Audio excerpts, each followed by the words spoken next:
감사하며 예수님의 이름으로 기도합니다. 오늘 하나님의 말씀은 누가복음 13장 6절부터 9절입니다. 누가복음 13장 6절부터 9절입니다.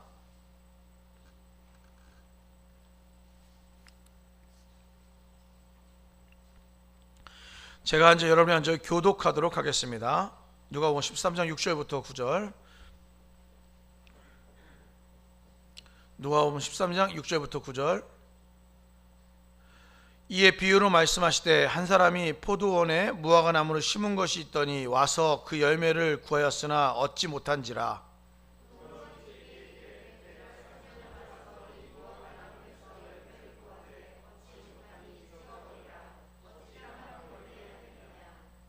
대답하여 이르되 주인이여 금년에도 그대로 두소서. 내가 두릅하고 거름을 지리니.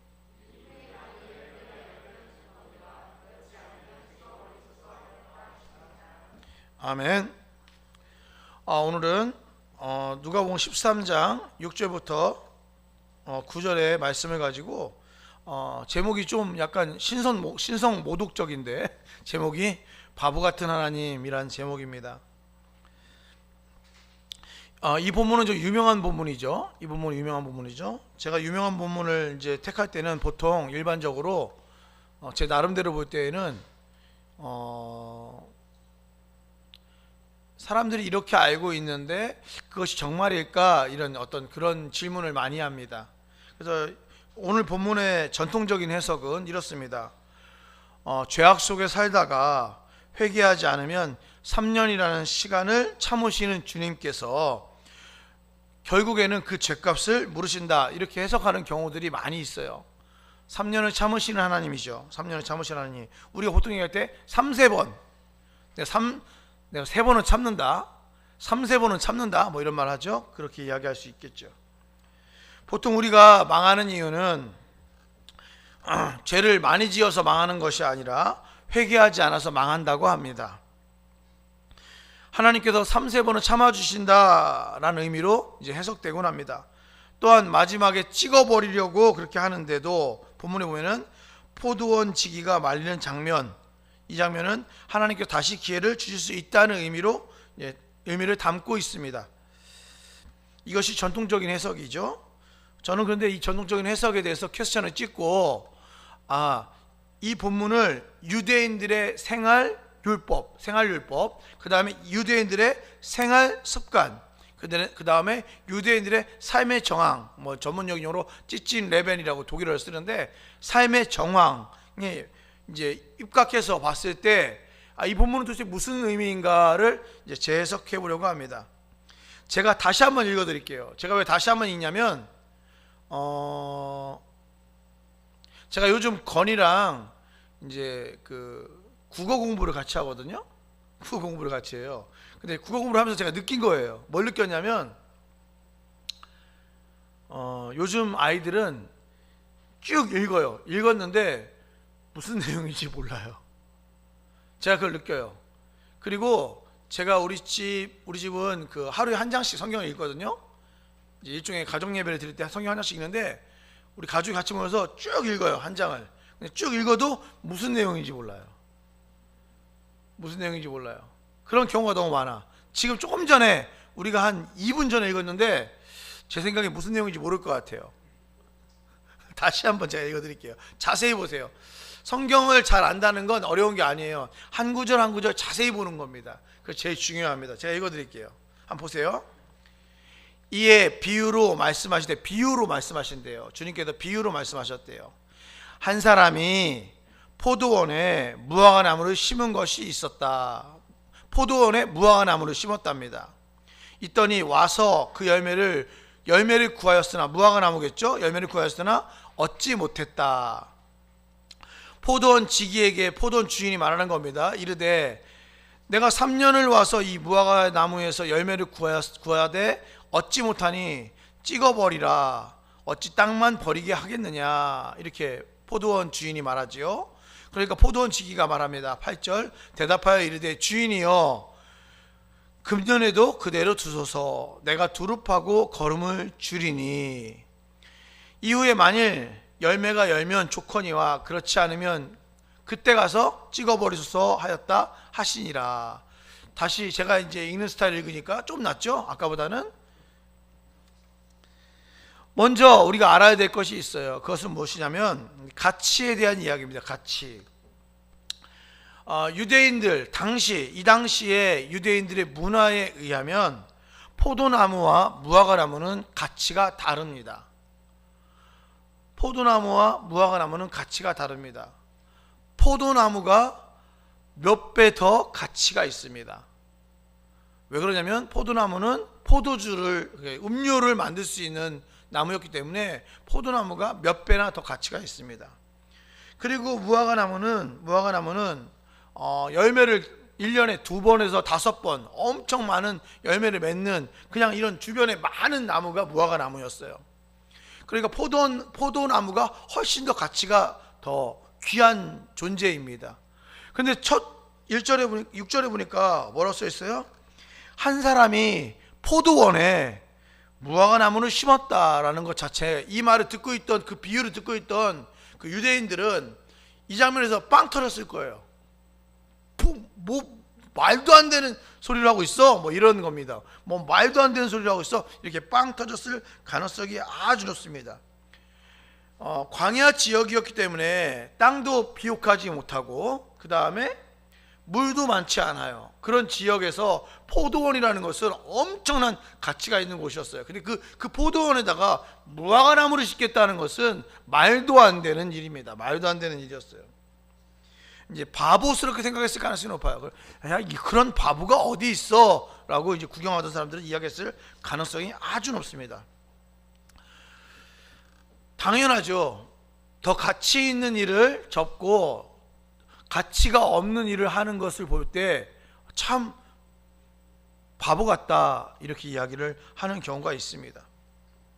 그런데 이 포도원 주인은 그 무화과나무를 심어 놓고 다음에 와서 열매를 구했다고 합니다. 하지만 열매를 얻지 못하지요. 본문에서 6절과 7절에 나와 있는 단어를 보면 6, 7절에는 뭐라고 써있냐면 내가 3년을 와서 이렇게 적혀 있죠. 내가 3년을 와서. 그 다음에 6절에 보면은 내가 와서, 6절에는 와서 그 열매를 구하였으나 얻지 못하였다. 7절에는 내가 3년을 와서 이렇게 적혀 있어요. 근데 원어를 이렇게 보면은 이 구절은 3년 있다가 한 번 온 것이 아니라, 3년 있다가 한 번 온 것이 아니라 원어는 3년에 걸쳐서 몇 번? 3번 왔다는 뜻입니다. 3년에 걸쳐서 3번 왔다는 뜻입니다. 그러니까 우리가 이해는 이렇게 할 수 있겠죠? 첫 해에 오고 또 둘째 해에 오고 셋째에 오고 이렇게 3번 왔다는 거예요. 이 말 이해하시죠? 이렇게 이해할 수가 있겠지요. 그런데 이것은 일반적인 전통적인 해석이고, 3번 왔다는 것은 1년, 2년, 3년에 왔다는 것은 전통적인 해석이고, 제가 아까 이렇게 말씀을 드렸죠. 이 성경 이야기는 유대인들의 상황과 배경, 특별히 삶의 정황, 지칭 레벨이라는 삶의 정황에 맞추어서 읽어야 된다라고 말씀을 드렸습니다. 그래서 이 3년을 어떻게 해석하느냐가 제일 중요해요. 이 3년을 어떻게 해석하느냐가 제일 중요합니다. 유대인들은 그들의 삶이, 가장 기본적인 삶이 율법에 얽매여 있습니다. 율법이라는 것에 대해서 얽매여 있는 삶을 살아요. 우리 어렸을 때 기억나시나요? 우리 어렸을 때 우리들도 모르는 사이에 그 이상한 문화에 얽매여 있었죠. 예를 들면 문지방에 앉으면 돼요, 안 돼요? 문지방에 앉으면 안 되죠. 왜 안 되죠? 복이 나가잖아요. 그거 왠지는 몰라요.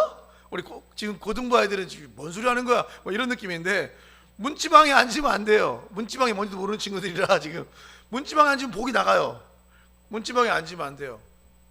그렇게 약간 이상한 그런 문화가 있었죠. 그것처럼 유대인들은 율법이라는 문화 속에 갇혀 있어요.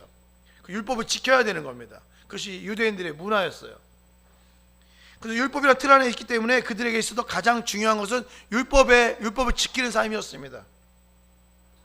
율법은 먹는 음식이 아주 까다로운 민족이었어요. 먹는 음식이 아주 까다로운 민족이었습니다. 그래서 그 코셔르라고 하죠. 코셔르. 비행기를 타도 코셔르 음식을 따로 먹습니다. 그리고 미국이라든지 뭐 이런 유럽이라든지 이런 나라 가면은 그 유대인들이 먹는 음식, 정결한 음식들, 특별히 랍비들이 이것은 먹어도 좋습니다 하는 음식들만 먹어요. 도장 찍혀 있어요. 도장. 코셔르 도장이 찍혀 있어서 도장 찍혀 있는 그 음식만 먹을 수가 있는 것이 이제 유대인들이에요. 왜 그러냐면 그들은 정결법, 정결하게 하는 법을 무지무지 중요하게 생각합니다. 예를 들면 안식일을 거룩히 지켜라. 이것은 며칠에 한 번 지키는 거죠? 일주일에 한 번. 자, 뭐 예를 들면 맥주절을 지켜라. 아니면 무슨 유월절을 지켜라. 초막절을 지켜라. 이런 건 뭐죠? 초장절이래요. 초막절을 지켜라. 이런 건 뭐죠? 이런 것은 1년에 한 번 지키는 거잖아요. 그러니까 주간 행사, 1년 행사가 있는 거죠. 그런데 정결법은 왜 중요하냐? 새끼를 먹으면 하루에 3번씩 무조건 지켜야 되는 거예요. 그러니까 정결법이 정말 중요합니다. 정결법이. 그래서 먹는 것 이런 것을 엄청 따지는 민족이 유대인들이었어요. 그리고 그런 정결법을 지키는 것이 거룩하게 되는 방법이라고 생각합니다. 거룩하게 되는 방법. 그래서 이 음식법에 대해서, 이 정결법에 대해서 제가 한 구절을 찾아서 같이 읽어보려고 합니다. 그것이 뭐냐면 레위기 19장 23절부터 25절의 메시지입니다. 여러분 제가 주보에 적어놨죠? 우리가 레위기를 한번 살펴본 적이 있는데 주보를 보시면 될 것 같아요. 주보를 잘 보세요. 재밌습니다. 엄청 재밌어요. 재밌어요. 레위기 19장 23절부터 25절 제가 읽어드릴게요. 레위기 19장 23절부터 25절 너희가 그 땅에 들어가 각종 과목, 나무죠, 열매죠, 과목을 심거든 그 열매는 아직 할례 받지 못한 것이다. 열매가 할례를 받지 못했어요. 그러니까 참 재밌죠? 열매를 할례 받지 못했다요. 그러니까 열매가 먹을 수가 없는 존재란 얘기예요. 열매는 아직 할례 받지 못한 것으로 여기되 곧 3년 동안 너희는 그것을 할례 받지 못한 것으로 여겨 먹지 마라. 3년 동안 먹지 말아야 돼요. 열매를 맺어도 3년 동안 먹지 않아야 됩니다. 그런 다음에 넷째 해에는 그 모든 과실이 거룩해졌어요. 이제 할례 받은 것과 마찬가지로 인정합니다. 거룩해졌어요. 거룩하니까 어떻게? 여호와께 드려라. 찬송할 것이다. 여호와께 드려 찬송해라. 하나님의 영광을 돌리는 거예요. 하나님께 영광을 돌리는 4년차 거는 하나님께 영광을 돌려라 이런 말입니다. 그런 다음에 이제 중요한 구절 다섯째 해에 그 열매를 먹을 것이다 이렇게 써 있어요. 그러면 그리하면 너희에게 그 소산이 풍성하리라. 나는 너희의 하나님 여호와이니라. 레위기 19장 23절에는 할례 받지 못한 음식이 나와요. 그건 뭐냐? 과일 중에 3년밖에 안 된 과일. 땅에다 심었는데 어떤 땅에서 과일을 심었는데 3년밖에 안 된 과일들, 3년이 안 된 과일들은 이것은 할례 받지 못한 음식이기 때문에 먹으면 안 된다라고 율법을 가르칩니다. 자, 4년차가 됐어요. 4년차에는 어떻게 해요? 이것은 할례를 받은 것이지만 이것은 너무 거룩하고 하나님께 영광을 돌려야 되기 때문에 하나님께 바치는 것이니까 그냥 과수원 자체를 그냥 하나님께 드려요. 절대 따먹을 수 없어요. 4년차예요. 그런 다음에 결국 5년차부터는 이스라엘 사람들은 자유롭게 자신들을 위해서 그 과일을 따먹을 수가 있었습니다. 이것이 율법이에요. 이것이 율법입니다. 그러니까 오늘 우리가 본문을 읽었던 그 본문에는 이런 구절이 안 써 있지만 유대인들은 생활 풍습, 생활 습관, 삶의 정황이 그냥 그것이 너무나 익숙하기 때문에 다 알고 있는 거예요. 3년 동안 3번 왔다라고 말을 하면 첫 번째 해가 1년차가 아니라는 거죠. 1년차, 2년차, 3년차, 4년차까지는 그냥 과일을 따로 가지를 않아요. 그럼 언제 오죠? 5년차가 됐을 때 처음 가는 거예요. 그럼 5년차에 당연히 하나님의 말씀대로 풍성하게 열매가 맺혀져 있어야 돼요. 그런데 5년차에 갔는데 열매가 없는 거죠. 그 내용을 얘기하는 겁니다. 그 내용. 5년차가 돼서 갔더니 포도원에 심겨져 있는 무화과 나무에 따라갔더니 열매가 없었다. 포도원에 있던 무화과 나무에 열매가 없었다. 그런 얘기죠. 자, 그러면 포도나무가 귀하다고 그랬어요? 무화과 나무가 귀하다고 그랬어요? 포도나무가 귀하다고 말씀드렸죠. 그럼 포도나무가 귀한데 지금 몇 년을 지금 기다렸어요? 5년 만에 왔잖아. 근데 무화과 나무 열매를 맺지 않아. 그러면 포도원 주인으로서는 어떻게 해야 될까요? 어떻게 해야 될까요? 상식선에서는 찍어버리는 게 상식입니다. 그래서 이것이 이제 본문에 찍어버리라는 것이 잔인해 보이는 것처럼 보이지만 아니에요. 포도나무가 귀하기 때문에, 포도나무를 귀하게 생각하기 때문에 무화과 나무는 찍어버리는 것이 상식이에요. 무화과 나무는 찍어버려야 됩니다. 그런데 찍어내버리지 않아요. 찍어내버리지 않아요. 5년차 때 얘기하는 겁니다. 그러면 이제 이것을 보고 있던 많은 사람들, 유대인들이나 그 포도원 주인을 쳐다보고 있는 사람들은 당연히 찍어버릴 줄 알았는데 찍어버리지 않는 그 포도원 주인의 행동을 보면서 참 바보 같다라고 또 생각을 해요. 제일 처음에 바보 같은 거는 포도원에 무화과 나무를 심은 거예요. 두 번째 바보 같은 건 뭐냐면 5년 만에 왔는데 열매 맺지 않는 무화과 나무들을 찍어버리지 않는 것, 다시 포도원으로 만들지 않는 것을 보면서 참 바보 같다라고 생각했을 가능성이 아주 높아요. 그 다음 이제 다음 해가 됩니다. 6년째죠. 6년째가 돼서 두 번째 방문을 합니다. 그러나 그때에도 무화과 나무 열매가 없었어요. 6년째가 돼도. 아마 이 모습을 지켜보던 주변 사람들은 이렇게 생각합니다. 이번에는 자르겠지. 이번에는 무화과 나무 자라서 포도나무를 심겠지 라고 생각했을 가능성이 높습니다. 하지만 이번에도 포도원 주인은 무화과 나무를 잘라내지 않습니다. 주변 사람들은 아마 포도원 주인을 심하게 모욕하거나 수치를 줬을 가능성이 높아요. 참 비웃거나 이랬을 가능성이 아주 높습니다. 그리고 안타까워했어요. 왜? 포도원이 무화과 나무 때문에 버려지는 것 때문에 안타까워했습니다. 포도원에서 포도나무를 거두었으면 아주 많은 유익을 줬을 텐데, 그리고 그 포도나무를 거둠으로써 갈증을 해소할 수 있는 포도주를 만들어서 서로 간에 도움을 주면 좋았을 텐데 라고 생각했을 가능성이 아주 높습니다. 자, 이제 세 번째 해가 됐어요. 세 번째 이제 포도원 주인이 세 번째 찾아옵니다. 몇 년째가 될까요? 몇 년째죠? 7년째죠. 자, 7년째죠. 7년째입니다. 다시 한번 생각해 봐야겠죠? 7년째니까. 우리도 약간 이제 기독교 문화, 약간 우리가 성경적인 문화에 대해서 약간 알잖아요. 7년째 그럼 딱 걸리죠? 뭐가 걸려요? 안식년이에요. 그럼 어떻게 합니까? 7년째 안식년에는 유대인들은 포도원에 무화과 나무 열매를 확인하러 갈까요, 안 갈까요? 7년째는 안 갑니다. 7년째는 안 가요. 7년째는 무화과 나무를 딸 수가 없어요. 7년째는 안 가요. 안식년이니까. 이게 유대인의 문화예요. 생활 습관이 그래요. 7년째는 안식년이기 때문에 무조건 안 갑니다. 그 다음에 결국 세 번째 간 것이 언제냐? 그것은 8년째예요. 8년째에 갑니다. 우리가 생각할 때는 이해가 안 되죠. 저도 이해가 안 돼요. 그게 유대인의 문화가 그렇다는 거예요. 문지방에 앉으면 복 달아난다. 우리가 이해 안 되지만 우리가 그렇게 이야기했던 것처럼 유대인들의 문화가 그래요. 8년째가 되어서야 포도원 주인은 무화과 나무를 심어놓고 세 번째 포도원에 이제 방문하게 되는 것이지요. 그러나 여전히 열매가 없었습니다. 이 현실을 보고 이제 주인이 말하는 거예요. 그것이 오늘 본문입니다. 뭐라고 말합니까? 내가 3년 동안 세 번 와서 이 무화과 나무에서 열매를 구했으나 얻지 못했다. 그러니까 이제 내가 찍어버리겠다 이렇게 말하는 겁니다. 찍어버리겠다. 어찌 땅만 버리게 하겠느냐라고 이야기합니다. 이야기를 하고 있는 포도원 주인을 보면서 주변 사람들이 이제 드디어 이제 포도원 주인이 정신을 차렸군 이라고 이제 생각을 했을 가능성이 높습니다. 이제 다시 원상태로 돌아갈 수 있는 그런 상황이 된 거죠. 그런데 뜻하지 않은 복병이 나타납니다. 뜻하지 않은 복병이 나타나요.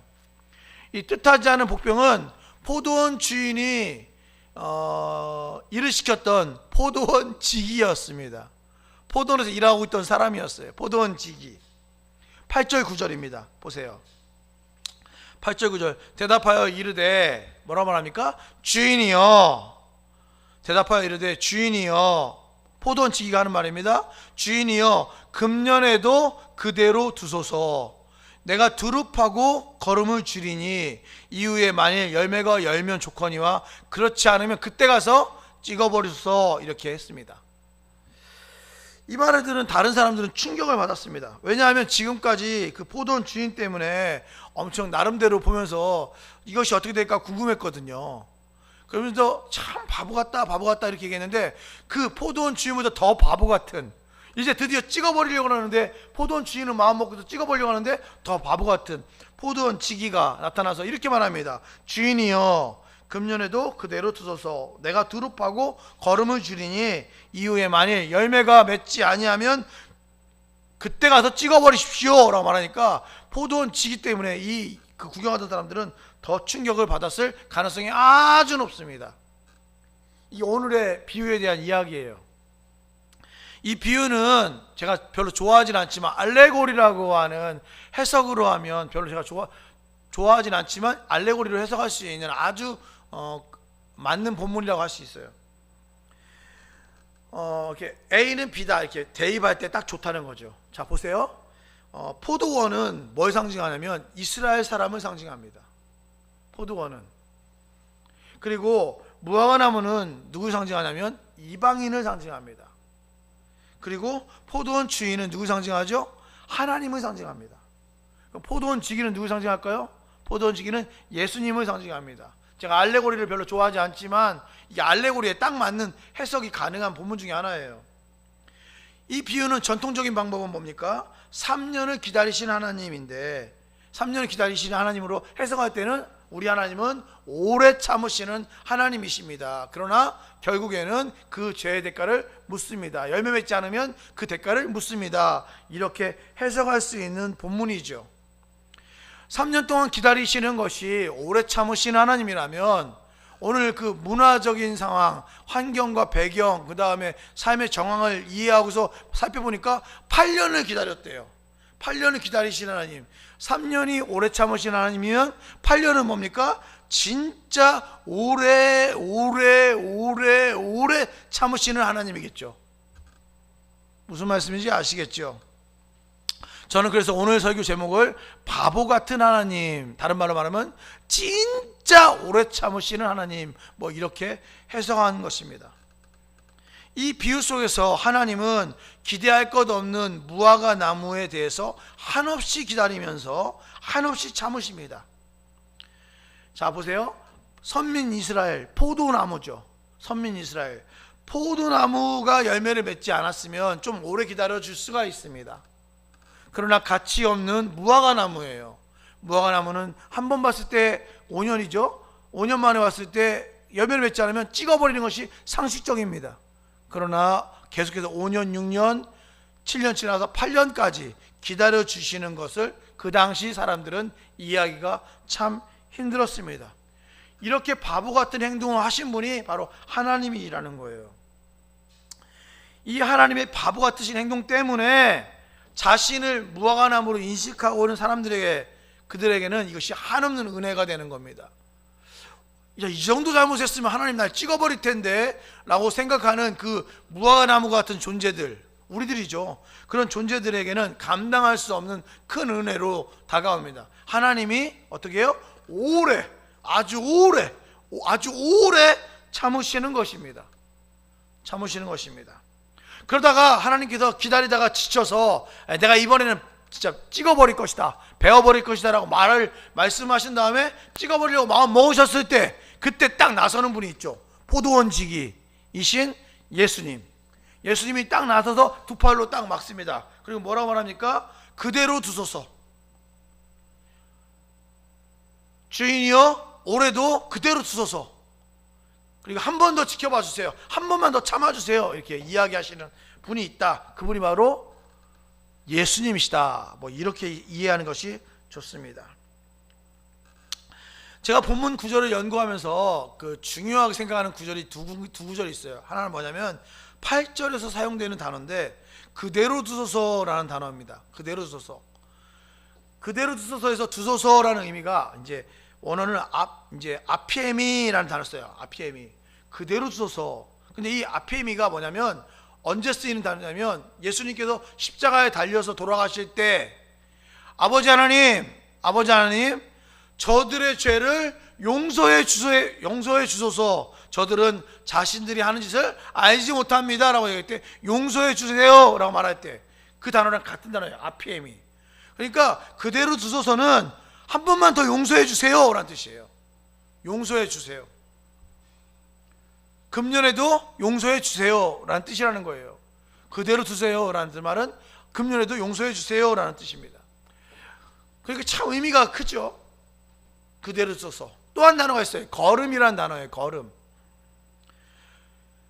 제가 파고 거름을 줄 것입니다. 두루 파고 거름을 줄 것입니다. 이렇게 이 거름이라는 단어인데, 이 거름이라는 단어는 원어로 보면은 거름입니다. 그 다음에 퇴비 아시죠?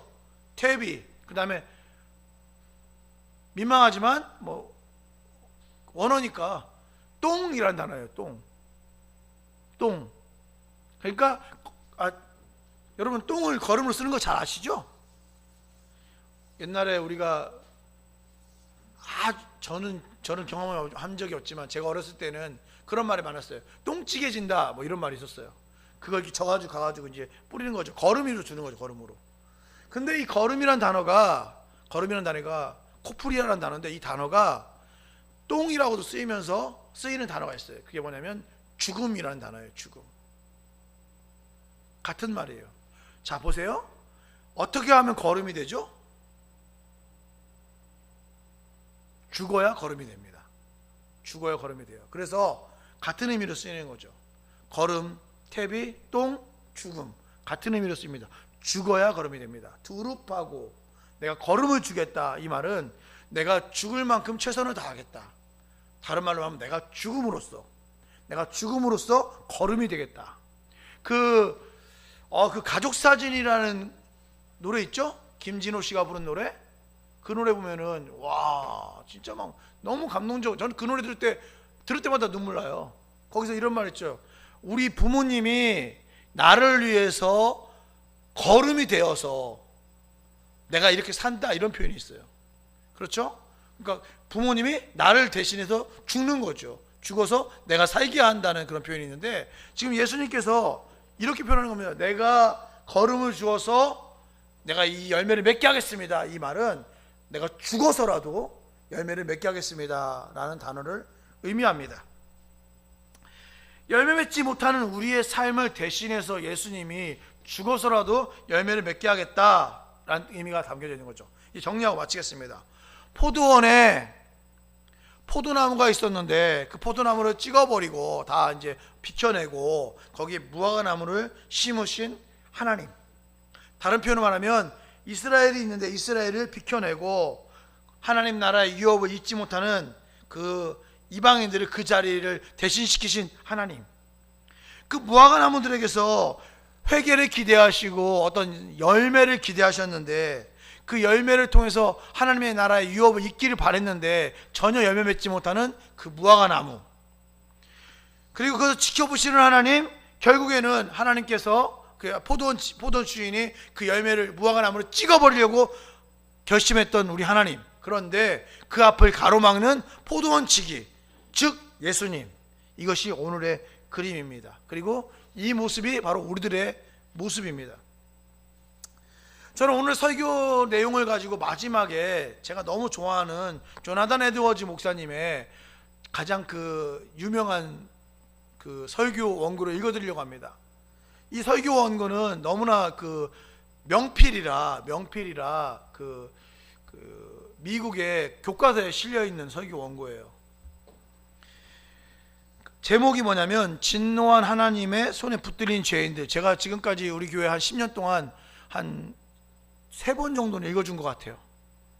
진노한 하나님의 손에 붙들린 죄인들이라는 설교 제목인데, 이 설교는 그 조나단 에드워즈 목사님의 그 맞은편에 있는 교회에 그 저녁 예배에 가가지고 한 설교 내용입니다. 촛불을 켜놓고 90분 동안 한 설교예요. 몇 분 동안? 설교는 기본 한 90분 정도는 해야 되지 않겠습니까? 제가 너무 짧아가지고 요즘 고민하고 있는데, 설교는 한 90분 정도는 해야죠. 90분 동안 어떻게 설교했냐? 저처럼 이렇게 강약 조절하지 않습니다. 세게 얘기했다가 약하게 얘기했다 이렇게 하지 않습니다. 그냥 원고를 펼쳐놓고 앉아서 그냥 읽습니다. 그게 설교예요. 예, 조나단 에듀의 설교는 그냥 앉아서 그냥 읽습니다. 우리 딸내미가 저한테 충격적인 얘기를 해가지고 제가 그날 충격을 좀 받았는데, 표현은 내지 않았죠. 충격받았어요. 잠이 안 올 때 아빠의 설교를 듣는다고 하더라고요. 인터넷에서 아빠의 설교를 딱 찾아가지고 듣는다고. 그럼 뭐 30초도 안 돼서 잠든다고. 그래서 진짜 너무 지금 그런 내용인 거죠. 조나단 에드워즈가 설교를 그냥 쭉 읽는 거예요. 쭉 읽는 거예요. 제가 읽어드릴게요. 한번 잘 들어보세요. 진짜 이거는 명필이라 잘 들어보셔야 돼요. 무슨 말인지가 되게 중요합니다. 제목이 뭐냐면 진노한 하나님의 손에 붙들린 죄인들이라는 제목이에요. 자기 교회가 아니고 자기 교회 앞에 있는 교회 교인들한테 한 말입니다. 이렇게 시작을 이렇게 합니다. 여러분에게 하는 말이라고, 에드워즈 목사님 여러분에게 한다고 생각해서 들으세요.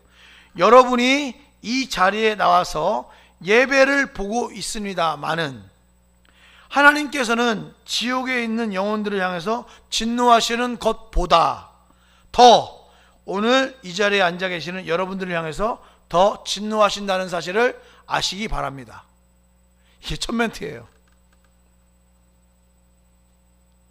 충격적이죠. 예배를 드리러 온 사람들에게 여러분들이, 그러니까 지옥에 있는 사람들보다 여러분들을 위해서 하나님은 더 진노하십니다. 이게 첫 멘트예요. 하나님의 진노가 불타고 있습니다. 제목이 뭐라 그랬죠? 진노한 하나님의 손에 붙들린 죄인들. 하나님이 하나님의 손으로 죄인들을 붙들고 있다는 거예요. 진노한 하나님이 죄인들을 붙들고 있다 이겁니다. 하나님의 진노가 불타고 있습니다. 지옥의 불길은 지금 무섭게 타오르며 이글거리고 있습니다. 번쩍이는 칼은 입맛을 다시면서 그들 위에 걸려 있습니다.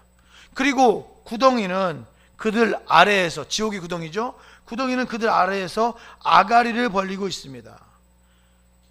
당신이 지난 밤에 지옥으로 가지 아니한 것, 당신이 지난 밤에 이 세상에서 다시 눈을 뜬 것, 당신이 아침에 일어난 후 지옥에 떨어지지 아니한 것, 당신이 지금 하나님의 집, 교회를 말합니다. 하나님의 집에 들어와 앉은 후 그의 엄숙한 예배에 참석하는 죄악되고 사악된 태도에도 불구하고 지옥에 가지 않는 것을 설명할 수 있는 유일한 길은, 당신이 지난밤에 지옥에 안 간 것, 당신이 오늘 아침에 일어났는데 지옥에 안 간 것, 당신이 지금 여기 앉아있지만 타락한 모습으로 앉아있는 당신이 지금 지옥에 안 간 것을 설명할 수 있는 유일한 길은 뭐라고 써있냐면 하나님의 손이 당신을 붙들고 있기 때문에 그렇습니다. 하나님의 손이 당신을 붙들고 있다는 것 외에는 아무것도 없습니다. 제목이 뭐라고요? 진노한 하나님의 손에 붙들린 죄인들.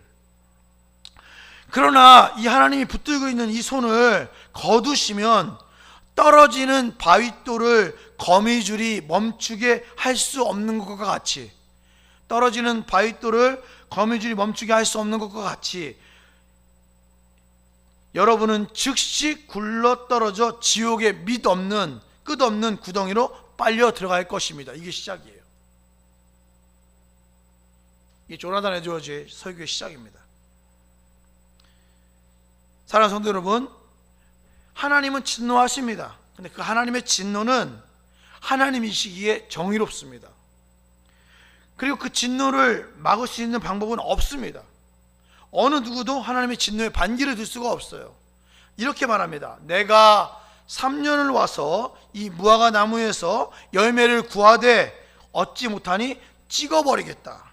어찌 땅만 버리게 하겠느냐. 어찌 땅만 버리게 하겠느냐. 열매 없는 무화과 나무에서 내가 무엇을 기대하겠느냐. 하나님은 아주 오래 참으셨습니다. 그래서 하나님의 진노는 정의롭습니다. 그 진노는 막을 길이 없어요. 그리고 우리는 하나님 앞에서 열매 맺지 못했기 때문에, 수도 없이 오랜 시간 동안 열매 맺지 못했기 때문에 하나님 앞에 찍혀야 되는 존재입니다. 찍혀 버려야 되는 존재입니다. 죽을 수밖에 없는, 영 죽을 수밖에 없는 존재지요. 조나단 에드워즈의 설교에 의하면 지옥의 아가리로 떨어질 수밖에 없는 존재지요. 그때 그 하나님의 그 진노 앞에 막아서는 자가 있습니다. 그 자가 바로 포도원 지기입니다. 그 자가 바로 예수님이시죠. 예수님께서 이렇게 말씀하십니다. 주인이여, 금년에도 그대로 두소서. 내가 두루 파고 심지어 걸음까지 내가 죽기까지 하겠나이다. 사랑하는 성도 여러분, 잘 들으세요. 하나님의 진노 앞에 십자가를 짊어지는 그 하나님 예수님께서 두 팔을 벌리시고는 이렇게 말하는 겁니다. 아버지 하나님, 저들의 죄를 용서해 주시옵소서. 저들은 저들의 죄를 알지 못합니다. 저들의 죄를 용서해 주시고 저를 죽이시고 저들을 살려 주시옵소서. 죽기까지 제가 걸음이 될 테니까 저를 죽이시고 저들이 열매 맺을 수 있도록 도와주시기를 원합니다. 한 해만 더 유예해 주세요 라고 말씀하시는 예수님의 모습과 같습니다. 사랑하는 성도 여러분, 죄악 속에서 허우적거리는 우리들이 지옥으로 떨어지지 않는 유일한 이유는 하나님이 우리를 잡고 있기 때문에 그래요. 하나님이 우리를 잡고 있기 때문에 그렇습니다. 이것을 저는 하나님의 바보 같음이라고 표현합니다. 하나님의 바보 같은, 또 하나님이 우리가 지옥의 아가리로 떨어지지 않는 가장 큰 이유는 예수님의 은혜 때문에 그렇습니다. 두 팔 벌리고 저를 죽이실지언정 저들을 살려주십시오라고 말하는 예수님의 은혜 때문에 그렇습니다. 이것을 예수님의 더 큰 바보 같은 모습이라고 저는 생각을 합니다. 하나님은 오래 참으시는 분입니다. 잘 들으세요. 하나님은 오래 참으시는 분입니다. 하나님은 절대로 영원히 참는 분이 아니십니다. 하나님은 오래 참는 분이십니다. 오래 참으세요. 그 오래 참으실 때 하나님 앞에 회개하고 돌아서고 선한 열매를 맺는 여러분들 다 되시기를 간절히 바랍니다. 기도하겠습니다.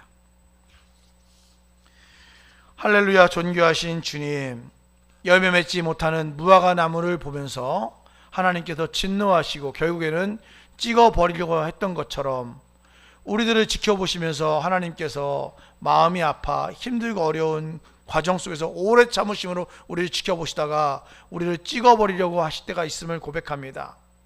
하나님은 영원히 참는 분이 아니시고 하나님은 오래 참는 분이라는 사실을 기억하고 하나님 앞에 선하게 우리가 회개하고 선한 열매를 맺는 그런 인생 살 수 있도록 주여 축복해 주옵소서. 하루를 살더라도 예수님 믿는 사람답게 예수님처럼 살아갈 수 있는 우리들 될 수 있도록 주여 축복해 주옵소서. 감사드리며 예수님의 이름으로 기도합니다.